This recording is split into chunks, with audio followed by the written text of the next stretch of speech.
ইসলামের দৃষ্টিতে হঠাৎ মৃত্যু ভালো না খারাপ, প্রত্যেক জাতির জন্য রয়েছে একটি নির্ধারিত সময়।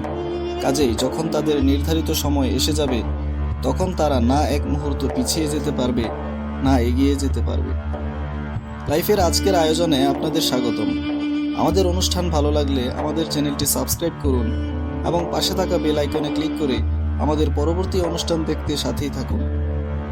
আজকের বিষয় ইসলামের দৃষ্টিতে হঠাৎ মৃত্যু ভালো না খারাপ।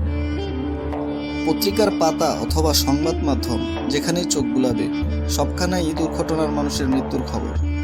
সড়ক দুর্ঘটনা, লঞ্চ ডুবি, কারখানায় আগুন, কেমিক্যালের গোডাউনে আগুন, হঠাৎ মৃত্যুর মিছিলে প্রতিদিন যোগ হয় শত শত না। বাংলাদেশ যাত্রী কল্যাণ সমিতির জরিপ মতে 2024 সালে শুধু সড়ক দুর্ঘটনায় দেশ জুড়ে মারা গেছে 8,543 জন মানুষ। আকস্মিক বা হঠাৎ মৃত্যুর এই ধারাটি কেবল সড়ক দুর্ঘটনায় সীমাবদ্ধ নয়।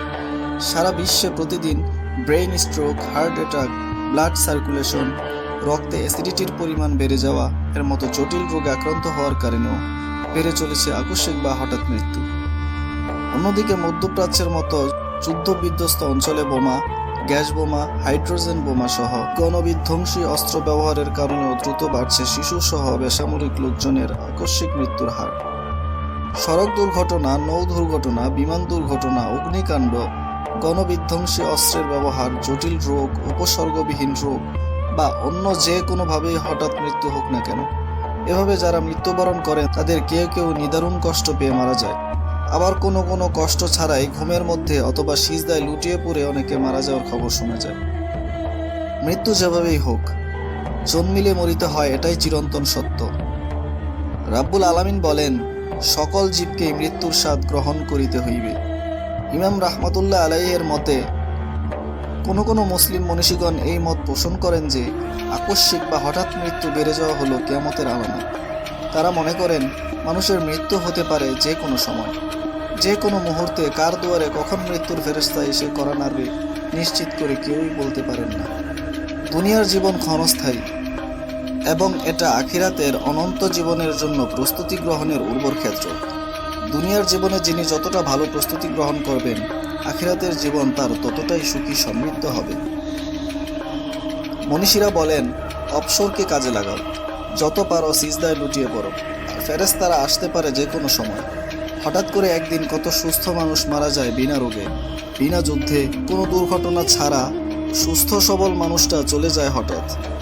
ঘুমের ঘোরে সেজদায় লুটিয়ে কোনো নোটিশ ছাড়া মানুষের মৃত্যু হয়। নেককার, মুমিন, ফাসেক, পাপী যে কারোরই।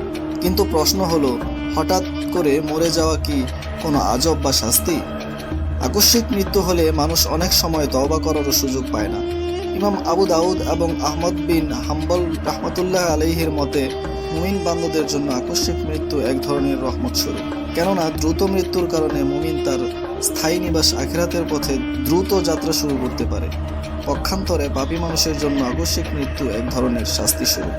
কেননা হঠাৎ মৃত্যুবরণ করার কারণে সে হয়তো নিজের পাপ কাজের জন্য অনুতপ্ত হওয়ারও কোনো সুযোগ পায় না, পাপ কাজ না করার জন্য অঙ্গীকার করার সুযোগ পায় না, খাঁটি মনে তওবা করারও কোনো সুযোগ পায় না, আখিরাতের জীবনের জন্য একটু প্রস্তুত হওয়ার সময় পায় না, আল্লাহর সামনে নেক আমল নিয়ে উপস্থিত হওয়ার সুযোগ পায় না। রাসূলুল্লাহ সাল্লাল্লাহু আলাইহি ওয়াসাল্লাম সবসময় আকস্মিক মৃত্যু থেকে পানা চাইতেন।